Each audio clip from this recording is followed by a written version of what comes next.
Meet Jolan and Anna, two sword hands of night, wielding the claws of night, the blade of night, and they will make your enemies go night. Look, okay, I'm not sorry.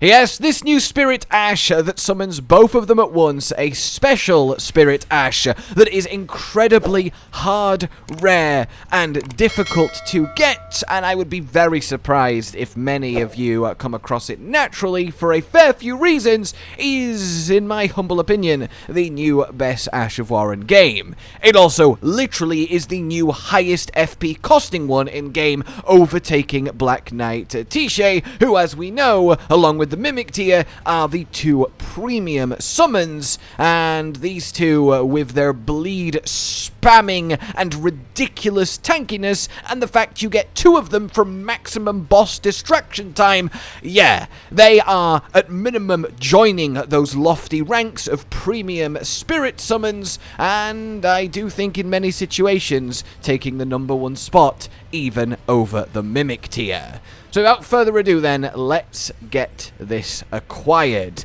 So step 1 on this journey, as much as I am loath to say it because I realise it's a bit of a oh really, is you have to do the entirety of the Count Ymir Mother of Fingers questline, and it's very involved. Thankfully, if you follow a guide, it'll only take about an hour to do, and lucky for you, I just released that yesterday. A in-detail, expansive, step-by-step to everything that is this quest.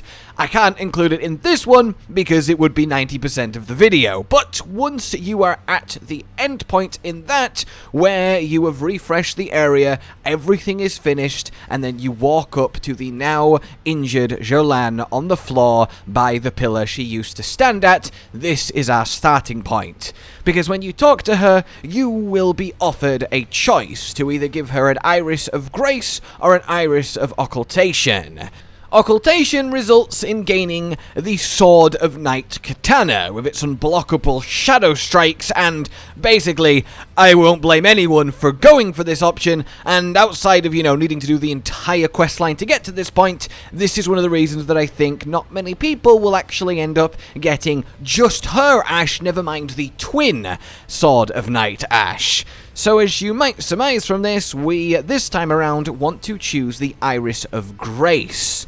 This will, blind her with light, but that's a worthy sacrifice, as it will let her live on as a Spirit Ash. Initially, now then, just Sword of Night Jolan. And her by herself is still pretty good. Nothing crazy, but pretty good.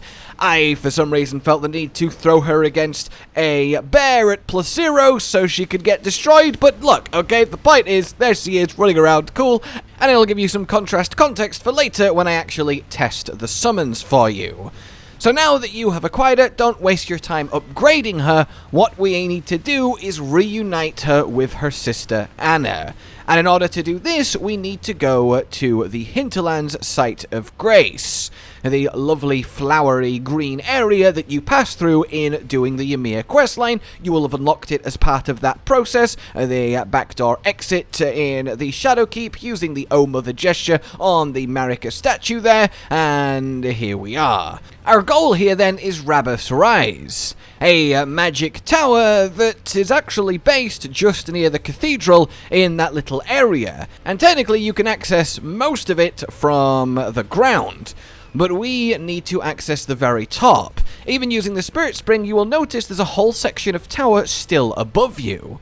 So back then to our lovely flowers, we want to be running through them to the Shaman village on the hill. A very simple, straightforward run. There is a lot of cool stuff here, a lot of lore, but it's not what we're here to discuss. Heading up past all the buildings and loveliness, you will get to the edge of the cliff. And if you walk the edge and have a look down, you will see that there is a slow, wending path to drop down, and eventually you will be close enough to the top ledge of the tower to then drop onto it and actually access the very loftiest secret room. And in this secret room, you will see a puppet that is Anna.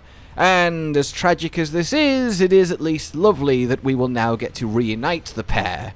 You can walk up, interact with it, and you will be offered to combine the summons of Jolan and Anna. Do so, and lo and behold, you have it. So just to be clear, you have to complete the entirety of the Ymir questline and do it correctly in regards to Jolan.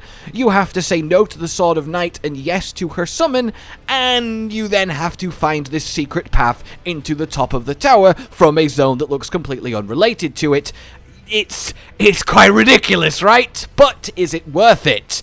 Well, yes, or I wouldn't be making, I guess, this entire video. And if you are wondering where to get a Iris of Grace from, you want to be going to the Storehouse First Floor Grace in the Shadow Keep, and heading immediately left through a little room, down an elevator, and you will reach a jar-esque little underground. Fight your way through it, and then you will emerge into this room with a, I'm just going to call it acid blood pool summoning brain, and once you kill him, he was in front of a little altar looking thing with an item glowing next to it, and that is your Iris of Grace. So now that we've got the pair of them in one summon, we want to upgrade it to +10, and we can start actually using it.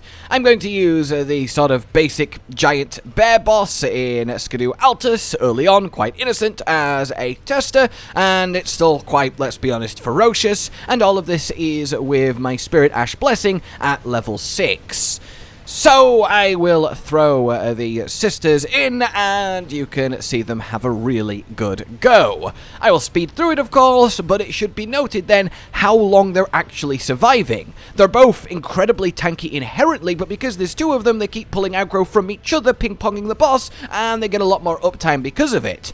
And because both their weapons, the Claws of Night and the Sword of Night, which yes, you can get both of, have bleed build-up, they will quite reliably and often trigger said bleed build-up, which is really, really nice. It does a huge chunk, of course, because it's percent health damage, and with how much health the bosses in Erdtree have, you really do feel that. And as you can see, they end up putting it just shy of half health before they're finally defeated, which is pretty damn good without me helping at all. Obviously, if I was in the mix, it would be more than dead, and they'd likely very much still be alive. Which is very impressive, and it really does justify their colossal 144 FP cost to summon. So with that in mind then, and by the way, in case you've forgotten from the base game, you don't need to have high mind to use this. You can put the infinite FP hidden cerulean tear in your wondrous physic, and then drink it, and then use the Spirit Ash to get the summon off, all well and good. So let's compare this then with the Mimic tier, which I will now give a go to, just copying, of course, my normal sorcery hybrid melee build that I've been using through the Realm of Shadow, and as you can see, it does nowhere near as well, getting bodied, especially because it's the only target, and down to about, I don't know, 80% on the bear. Now, obviously, there is lots of factors that go into this, and some builds are much better with the Mimic tier for maximum synergy than others, and the Mimic tier does gain a lot from you helping it and distracting the boss, so it can do a little bit more damage because it's based on you and tends to do more pure damage than other summons. But the raw actual statistical data going in here is very much in favor of the new Swords of Night, and I find that very, very cool. They are certainly on its level. And just for completeness, of course, here is Black Knight Tisha doing her thing, Destin deffing it all up, and she does about as well as the Mimic, and puts it to about 80% health, so again, yeah, really struggled, a lot squishier, and just got bodied by the bear. So as far as I'm concerned, if you're wanting to super synergize and get some serious damage applied while you're dodging the boss, then the Mimic tier is of course still and always will be premium. But if what you're wanting from Spirit Ashes is reliable good damage thanks to the blood loss, but also Spirit Ashes that are going to live and survive and give you the breathing room to do your thing for as long as possible and make an otherwise hectic boss as calm as it can be, then yeah, the 2 new pairs of Sword Hands of Night are where it's at. I've been so impressed with them in all the ways that I have used them. And yes, you can give your Mimic tier the meatball trick so it can eat one twice and get a heal and all of that stuff, but I think for just a raw summon and you're done, this really is quite special, and I'm very much impressed. More than anything, I just think it's cool how difficult, secret, and hidden away they are too. So I hope you found that interesting and helpful, and for now then, like if you enjoyed this, subscribe and hit the bell for more, consider supporting the future of the channel on Patreon down below, and until we meet again, a goodbye.